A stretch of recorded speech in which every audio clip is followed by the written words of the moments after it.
Hello there, Aries sign. Welcome to your monthly reading. So Aries, this reading is for the month of July. Love reading for Aries, Sun, Moon, Rising, Venus. Aries, hindi lahat ng Aries maka-resonate sa reading na to. So takes what resonates and leave the rest. Cross watchers, pwedeng kayo to at hindi sila Aries sign. So put yourself in a situation kung saan kayo naka-resonate. So Aries, if hindi kayo naka-resonate sa reading na to, please don't forget to check your other placements. Your Sun, your Moon, your Rising, your Venus sign, dahil pwedeng doon kayo maka-resonate at hindi dito. Or pwedeng mag-continue doon yung reading niyo from here to there or from there to here. So anyway, Aries, ano yung pwedeng mangyari this month of July? Love reading sa Aries, Sun, Moon, Rising, Venus. Aries, tignan muna natin if ano yung nangyayari ngayon. So what is happening right now? This message, secrets, Heart's Hidden Secret. Oracle card for your person's Heart's Hidden Secret. Aries. Aries, Sun, Moon, Rising, Venus.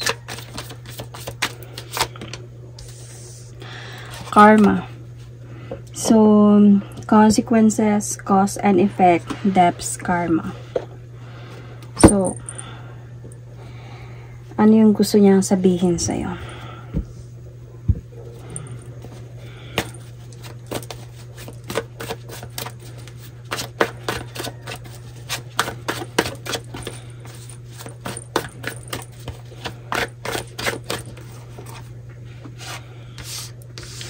Patawad, sinira ko ang plano natin. Siguro nakakarma na siya ngayon, or maybe this person is paying from his karma sa kanyang past life. So, kaya parang napupunta siya sa ganitong klaseng buhay, ganitong mga klaseng sitwasyon because this person is paying his karma from his past life. If naniniwala kayo sa ganyan, kasi I am. So, anyway, this is for you. Island Time Wellness Oracle card, your situation right now. Hammer. So, sabotage, rebuilding, interrogation. So, working on it. I think you are working on yourself right now. Working on, moving on, ganyan. So, inaayos. Kumbaga, inaayos mo siguro yung buhay mo, sarili mo. So, ngayon wala na kayong dalawa. So, minsan siguro hindi mo naintindihan kung bakit siya ganun. Wala ka namang ginawa or ginawa mo naman ang lahat. Bakit ganon? So, might be because of this person is effecto ng, kasi meron dito cause and effect and debt, utang. So, parang bayad to sa kanya, bayad to ng previous life niya sa mga nagawa niya in the past life. So, what is really happening right now?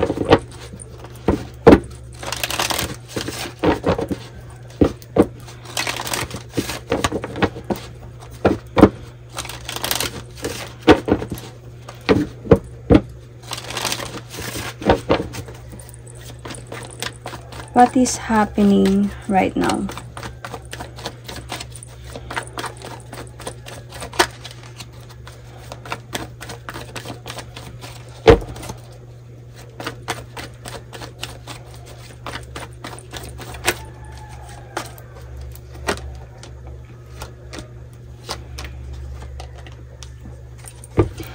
So, you are in separation right now. Iwalay kayo. But then, feeling ko, dahil siguro sa nangyayari na parang napapalaban siya sa struggles ng buhay niya. Hadlang could also be. So, might be this person, lumabo yung connection ninyo, yung relationship ninyo. Isa na din dito dahil din sa may mga tinago siya sa'yo. Might be this person offers love towards someone and of course hindi niya sinabi sa'yo. And this might be this person betrays you and may nakapagsabi sa'yo about this. Siguro isa na din to sa dahilan kung bakit siya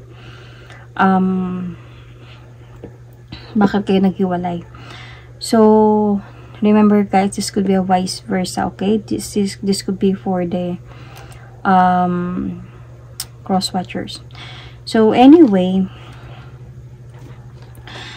I can see here that itong person ngayon, nasa point kayo talaga ng coldness or emptiness this time around.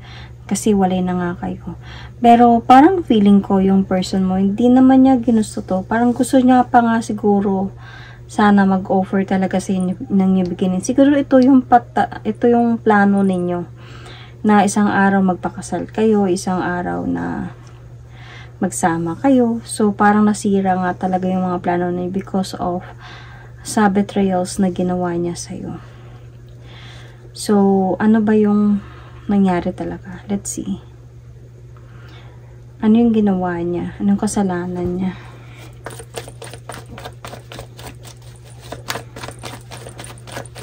Ba't kayo naghiwalay?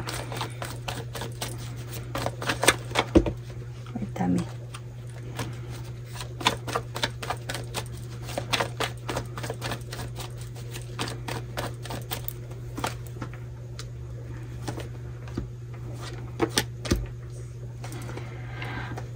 Because of this person's past, mayroong marriage card dito, could be marriage, the cycle, kinut off niya yung cycle niya, might be because of him being a father or a husband, and siguro isa na din to parang,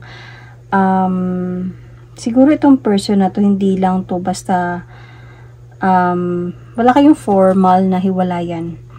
Parang siguro some of you ginos na lang ng person na to, or some of you umalis na lang ng hindi nagpaalam. Parang ganun. This person move forward kasi during that time, bakit niya to ginawa? Kasi hindi niya actually alam kung paano niya i-explain sa'yo. Hindi niya even alam kung papunta dito sa'yo, papunta doon. So parang as a point siya ngayon ng parang, pasensya na, masakit yung ulo ko talaga. Confusion, kung papunta dito sa'yo, papunta doon. Two ways siya, hindi niya alam. Kaya hindi na lang siya nagparamdam sa'yo. Hindi na lang siya nagparamdam sa'yo at nagpatuloy na lang siya doon. And, until sa lumabo na yung sitwasyon. And, until siguro sa point na, tinanggap mo na lang talaga na wala na talaga kayo, wala na to. Parang ganun. So, ano ba yung nararamdaman niya para sa'yo? So, remember, parang feeling ko, this could be a, for the cross watchers.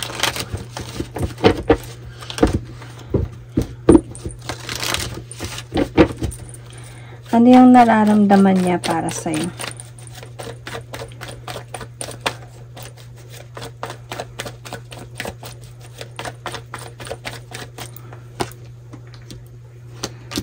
Gusto niya muna talagang mapag-isa.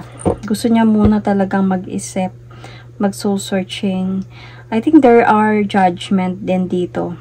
Feeling ko na-judge siguro siya ng pamilya niya ba, mga kakilala niya, sa ginagawa niya. And this person did really love you din. Minahal ka naman ng person na to. Yun nga, may mga plano kayo, 'di ba, before. Totoo yun. Nung time na nagplano kayo, bukal sa puso, tama ba ako? Buo sa puso niya yun na totoo yun, pero hindi niya lang talaga alam, siguro that time na kung tutuparin niya ba yun o hindi, or matutupad ba yun o hindi, pero gusto niya talaga mangyari din yun, ano man yung mga plano ninyo. Kasi dito, willing naman siya to offer you a new beginning, gusto niya sana mangyari yun, kaya lang nga, he cheated on you, he or she. So, nagpahalan talaga kayo ng pareho kayong nagmahalan talaga. Kaya lang the cycle has really need to end na. Because of, I think nagkaroon din to ng clarity. Might be sa kabila.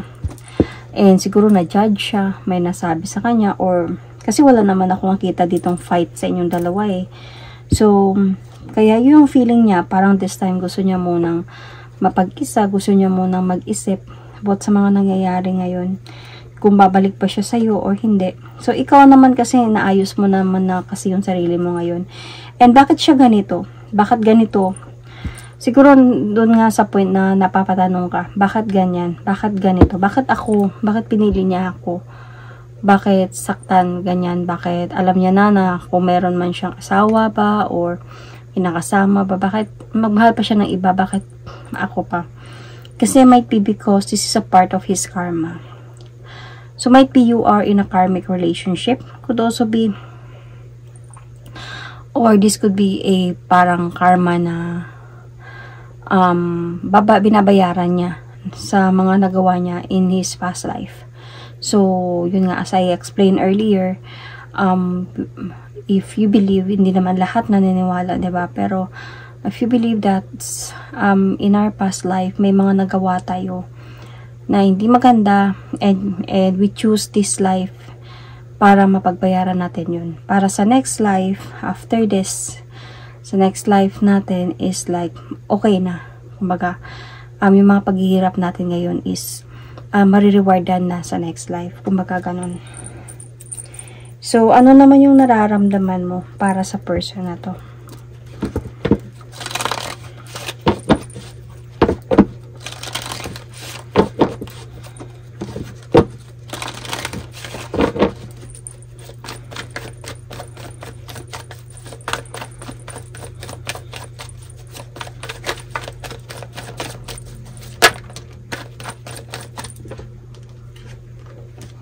You feel like okay na, I need to have changes in my life na. Magpapatuloy ka na dito. See, dumating din sa point na naipit ka din. Siyempre, hindi mo alam kung babalik pa ba siya o hindi na. Kung babalik pa ba siya, maglalakas loob pa ba siya na kausapin ka or hindi na, balikan ka pa ba niya or hindi na. So, na-confuse ka din dito. Dumating din sa point na parang na-stress ka din sa kakaisip kung ano ba, bakit ba ganyan. Maraming kang question sa isipan mo. Pero this time parang meron ka ng feeling like, tanggap ko na. Parang might be the cycle. Hindi talaga kami para sa isa't isa. So, ano yung, let's see. You might be dealing with, you might be dealing with the Leo. You might be dealing with a Taurus sign. Or a Scorpio. Aries is here, so this might be you, or you might be dealing with the same Aries. Libra is here, so Aquarius, Gemini, Aquarius, Gemini, Libra, Pisces, Cancer, Scorpio, Taurus, I said earlier, right? So, let's see kung ano yung pwede mangyari this month of July for Aries. Sun, Moon, Rising, Venus.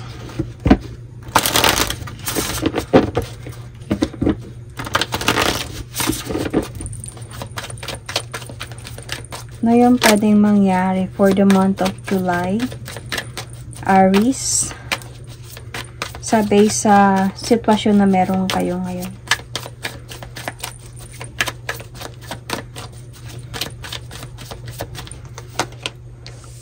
Realization. So, understanding, awakening, realization. So, ano yung pwedeng gusto niya sabihin sa'yo in the future? Or this month of July or in the near future.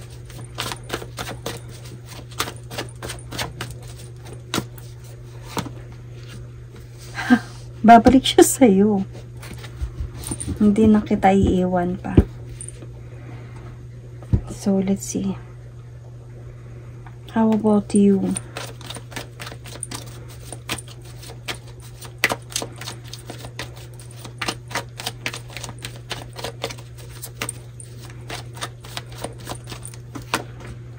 Sunglasses, watching, looking, stalking, gaslighting, perception, focusing out.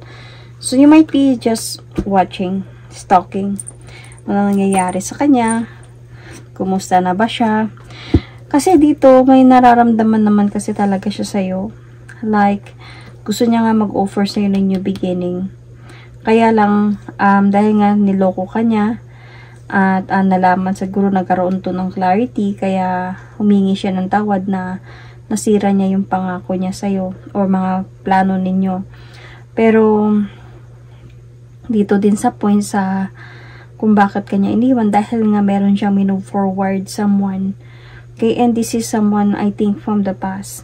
So might be ex. Okay, so this could be ex, this could be recent ex or past ex na binalikan niya. But nakita ko kasi dito may realization siya. So might be this person realize na mahal ka talaga niya gaya ng naramdaman niya dito. So let's see. Kasi sinabi niya dito na hindi na kita iiwan pa. Siguro bumalik to siya.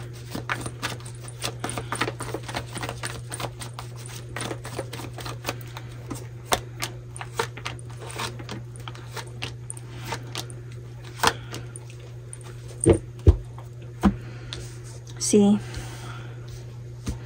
Siguro nung bumalik to siya, ikaw naman is yung nag-observe ka, bakit siya bumalik, anong meron, wala na ba talaga sila, or sila pa ba, or what. So, etong person na to, nag-offer sa sa'yo ng second chance, okay, na magkabalikan kayo ulit, na maibalik sa dati, pati yung mga plano ninyo. So, ikaw naman, dahil sa hindi ka na inosente sa mga nangyari, alam mo na niloko ka minsan, nag-observe ka na dito, you are stalking kung bakit siya bumalik, anong reason, sila pa ba, or something like that. Kasi nasaktan ka na before eh. Kumbaga, hindi ka na basta-basta na magtitiwala pang muli. So, kasi sobrang pain ang ginawa sa'yo ng person, hindi ka nga niya sinipot, or hindi ka na niya kinausap, or iniwan ka na lang niya bigla. Dahil nga sa hindi niya even alam kung paano niya sasabihin sa yung panluloko niya. So, ngayon bumabalik siya. And this time, sabi nga niya, hindi na siya aalis. This time, kasi na-realize niya na ikaw talaga yung mahal niya. Kaya, nakikipag-communicate siya talaga sa'yo. Gusto niya magkaroon na kayo ng balance connection again. So, feeling ko dito, yung ikaw naman kasi, mahal mo naman to siya. Minahal mo talaga to siya ng totoo. I think, even sa pagbabalik niya, may nararamdaman ka pa din sa kanya. But it's already different than before. So, may feelings ka pa sa kanya, pero wala, may trust issue na kasi. So, parang hindi na siya same as before.